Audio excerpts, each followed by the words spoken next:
ان الحمد للہ والصلاة والسلام علی رسول اللہ اعوذ باللہ من الشیطان الرجیم بسم اللہ الرحمن الرحیم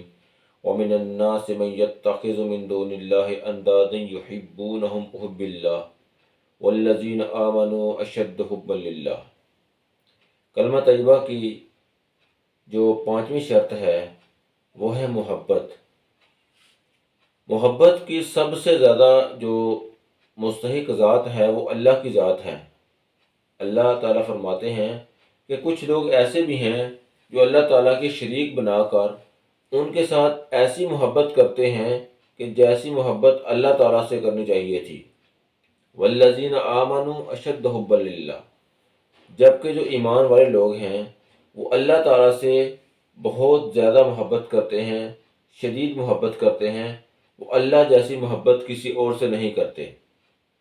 ایک جگہ پر اللہ تعالیٰ نے فرمایا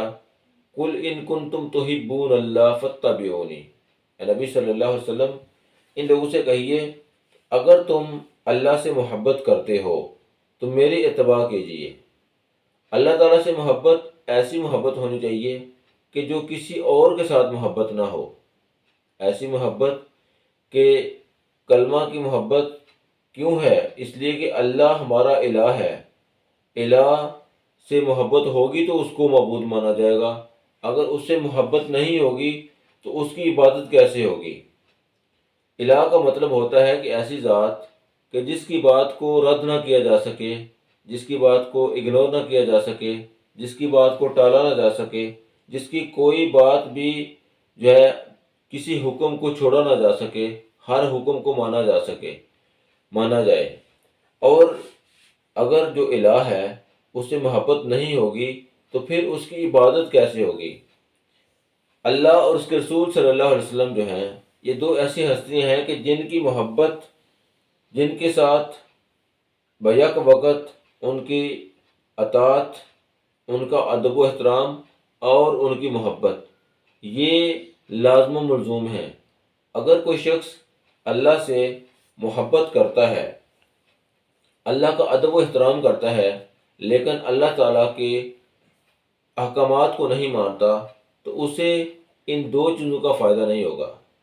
اگر کوئی شخص اللہ تعالیٰ سے محبت کرتا ہے اور اللہ تعالیٰ کے احکامات کو بھی مانتا ہے لیکن ادب نہیں کرتا تو اس کو یہ دو جو کام ہیں، محبت والا اور احکامات کو ماننے والا، ان کا فائدہ نہیں ہوگا۔ گویا کہ اللہ تعالیٰ اور اس کے رسول صلی اللہ علیہ وسلم جو ہیں ان سے بیک وقت محبت بھی ہونی چاہیے، ان کا ادب و احترام بھی ہونا چاہیے اور ان کی اطاعت بھی ہونی چاہیے۔ اللہ کے نبی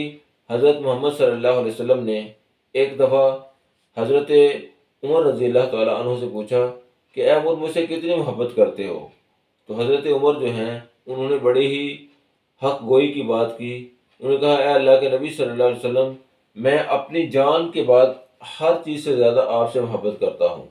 آپ صلی اللہ علیہ وسلم نے فرمایا کہ اے عمر تو اس وقت تک مومن نہیں ہو سکتا جب تک کہ تو اپنے باپ، اپنے بیٹے اور کائنات کی ہر چیز سے زیادہ مجھ سے محبت نہ کرے۔ جس طرح اللہ اور اس کے رسول صلی اللہ علیہ وسلم سے محبت کرنا ضروری ہے، جس طرح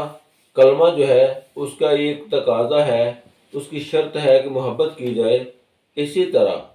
کلمہ کے تمام تقاضوں سے محبت کرنا، کلمہ کے تمام جو کلمہ پڑھنے والے جو لوگ ہیں ان سے محبت کرنا، جو کلمہ پڑھنے والے جتنے زیادہ کلمہ کے ساتھ اٹیچ ہیں ان سے محبت کرنا، یہ ساری کی ساری چیزیں جو ہیں وہ کلمہ کی محبت میں ہی آتی ہیں۔ اسی طرح جو مومن ہیں ان سے محبت کرنا،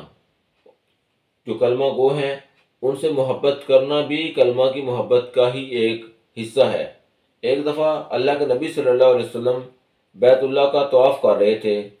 تو آپ صلی اللہ علیہ وسلم نے کعبہ کو ایڈریس کیا، کعبہ کو مخاطب کیا اور فرمایا کہ اے کعبہ تو کتنا عمدہ ہے اور تیری خوشبو کتنی پیاری ہے، تو کتنا عظیم المرتبت ہے، تیری حرمت کتنی زیادہ ہے،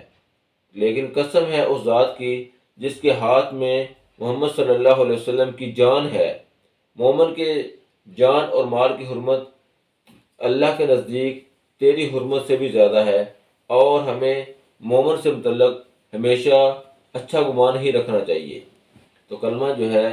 اس یہ تقاضا کرتا ہے، اس کی یہ ڈیمانڈ ہے کہ ہم کلمہ سے محبت کریں، کلمے کے تمام تقاضوں سے محبت کریں، کلمے کا درس دینے والوں سے محبت کریں، کلمہ پڑھنے والوں سے محبت کریں، اور جس طرح کلمہ پڑھنے والوں سے محبت کرنا، کلمہ سے محبت کرنا ضروری ہے، اسی طرح کلمہ